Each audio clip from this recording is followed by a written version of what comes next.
TV shows wish they had the balls for this. GTA told stories so dark, so twisted, they'd never make it past a network exec. Cults, cannibals, torture, betrayal. It's not just crime, it's evil, and Rockstar didn't hold back. The Altruist Cult, GTA 5. Deep in the Chiliad wilderness, there's a place even the cops won't touch. A remote camp built on paranoia, hate, and human meat. They call themselves the Altruist Cult, a group of old men who believe the world's gone soft. To them, the young are useless, corrupted, disposable, so they eat them. Play as Trevor and you get the option to deliver people to the cult.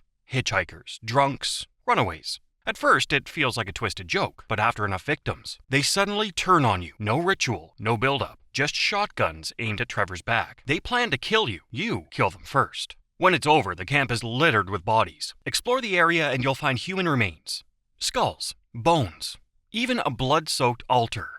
Rockstar never confirms how many people they killed, but one look around and you'll know. This wasn't satire. It was survival. The Epsilon Program, GTA 5 and San Andreas. A blue-robed, celebrity-crawling religion that promises peace and robs you blind. But the more you follow it, the more you realize this is less parody. In San Andreas, CJ can encounter references to Epsilon on the radio and across the game's lore, hinting at cult-like manipulation and brainwashing beneath the surface. In GTA 5, Michael is drawn deep into the cult's web, wearing their robes, wandering the desert, giving away nearly $2 million in donations. And in return, they call him enlightened. It's not just a jab at Scientology. It's Rockstar showing what happens when people trade truth for comfort and never come back. Trevor's torture mission. By the book, GTA 5. This isn't some over-the-top cutscene. Rockstar makes you do it. In By the Book, Trevor is ordered by the FBI to extract information from a suspected terrorist. You control the torture, waterboarding, electric shocks, a monkey wrench to the kneecaps. All of it sanctioned by Steve Haynes, a corrupt agent who sees pain as just another tool. When it's over, Trevor sets the man free, drives him to the airport, gives him back his life, and then he delivers one of GTA's most chilling lines. Tortures for the torturer, or the guy giving orders, not the victim. The mission was so graphic, Australia temporarily banned the game. Critics called it inhumane and irresponsible, but Rockstar wasn't trying to shock for shock's sake. They were showing what modern-day torture really looks like when it hides beneath a flag. The Humane Labs Conspiracy, GTA 5 Online. At first glance, Humane Labs looks like a standard chemical weapons facility. You break in as part of a heist, steal the data, get out. But once you're inside, it doesn't feel like a lab anymore. Cryo chambers, containment tanks, electronic hums, animal growls.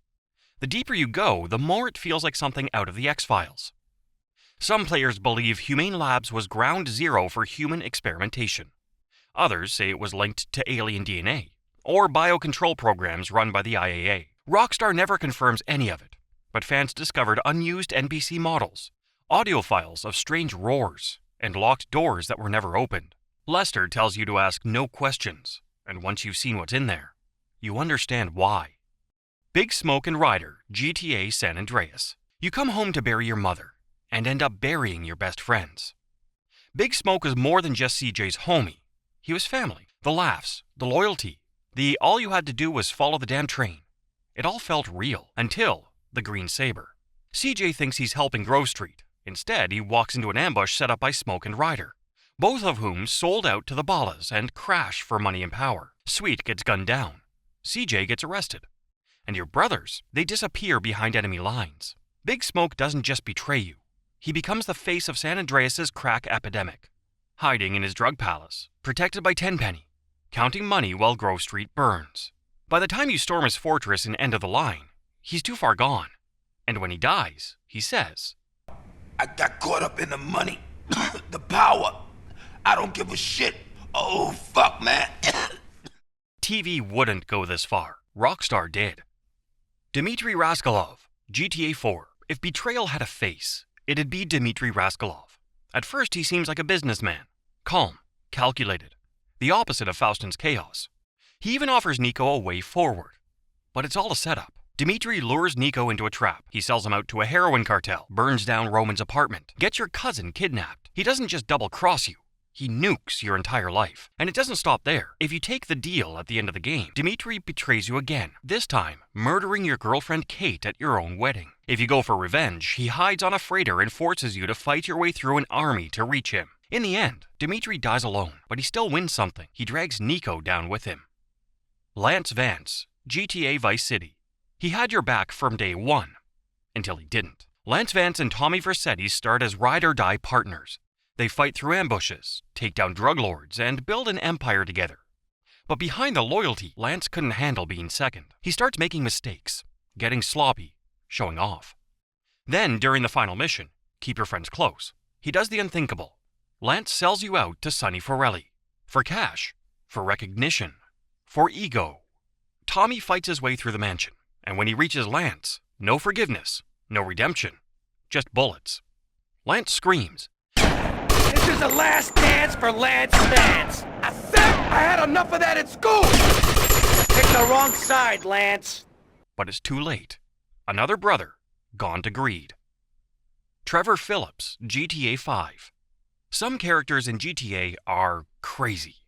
Trevor is chaos incarnate. When we meet him, he murders Johnny Klebitz in cold blood, one of the few characters from GTA 4 who had any honor. No conversation, no hesitation, just a stomp to the skull. He kidnaps people, kills without remorse, lives in filth, feeds off violence. But what makes Trevor truly terrifying isn't the chaos. It's the clarity. I am insane, but I know what I'm doing. He doesn't pretend to be good.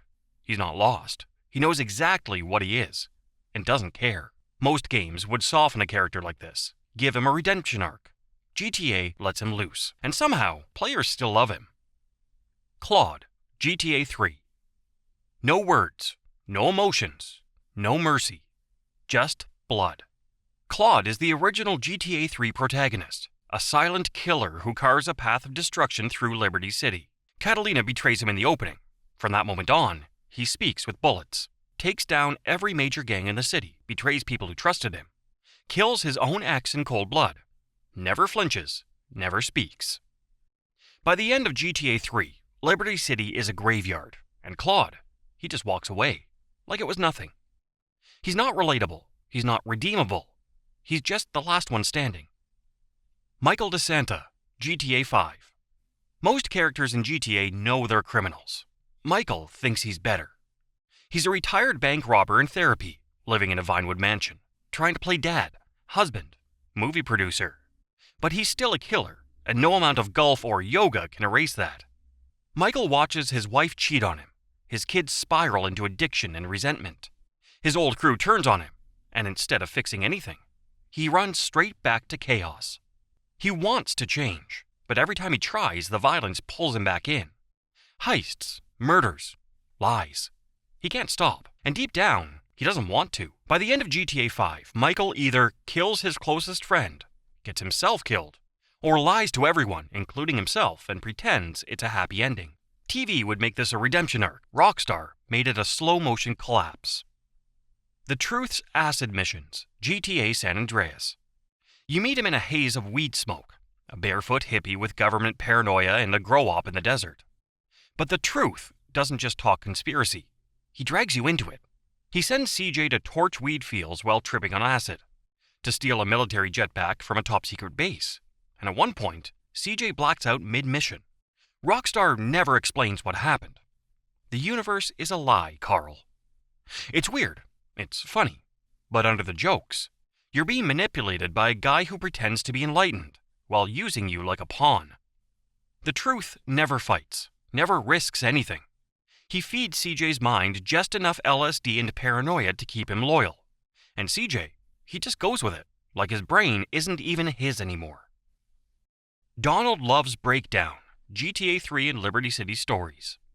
At first, he's just a businessman. Rich, smart, dangerous.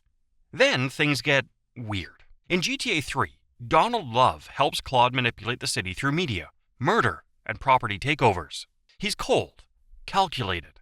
But in Liberty City Stories, he comes back different. He's thinner, paranoid, talking about corpses, rituals, power. One mission has you deliver a dead body to his mansion. No questions, no answers. Just silence behind the front door. Rumors explode. Was he eating people? Worshipping death? Losing his mind? Rockstar never says. They just show you a man who went too far and never came back. Merryweather Security, GTA 5 and GTA Online. They're not military. They're worse. Merryweather is a private security firm that does everything governments don't want their fingerprints on. Assassinations, black ops, human asset control. And they don't work for countries. They work for shareholders. In GTA 5, they're seen guarding chemical weapons, running illegal weapons transports.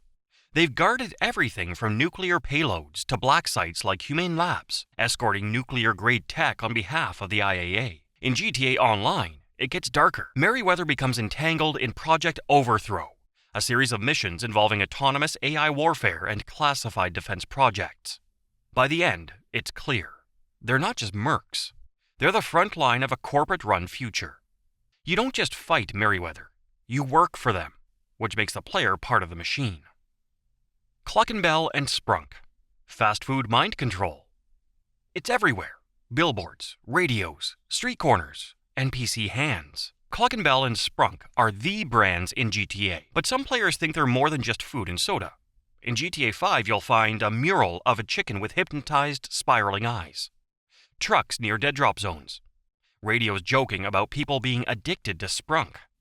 Sprunk's popularity oddly aligned with oblivious, happy NPC behavior. What if it's not a joke? What if Clucking is sedating the population?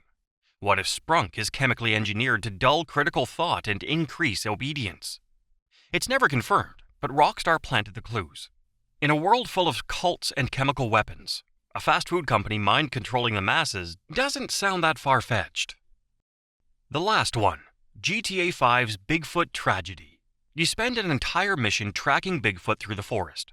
Footprints, shadows, growls in the dark. And then you find him. A massive creature, covered in fur, standing still in the trees, breathing heavy. But when you move in, the truth hits hard. It's not Bigfoot. It's just a man. Mentally unstable, dressed in a suit, convinced he's a monster. You can pull the trigger, end it, or walk away and leave him with his delusion. It's not a boss fight. It's a breakdown, and Rockstar never tells you what to do. The Mount Chiliad Mystery, a mural, an alien egg, a UFO that appears at 3 a.m. during storms, but only if you've hit 100% completion. Players thought it was a puzzle. They spent years decoding symbols, unlocking bunkers, digging through files. They found theories, glitches, rumors, but no payoff, no final answer. Did Rockstar leave it unfinished, or was it always meant to be a ghost story disguised as a side quest? The things that watch you. Some places in GTA just feel wrong. A woman crying in the woods. When you approach, she disappears. Burnt cars that move on their own.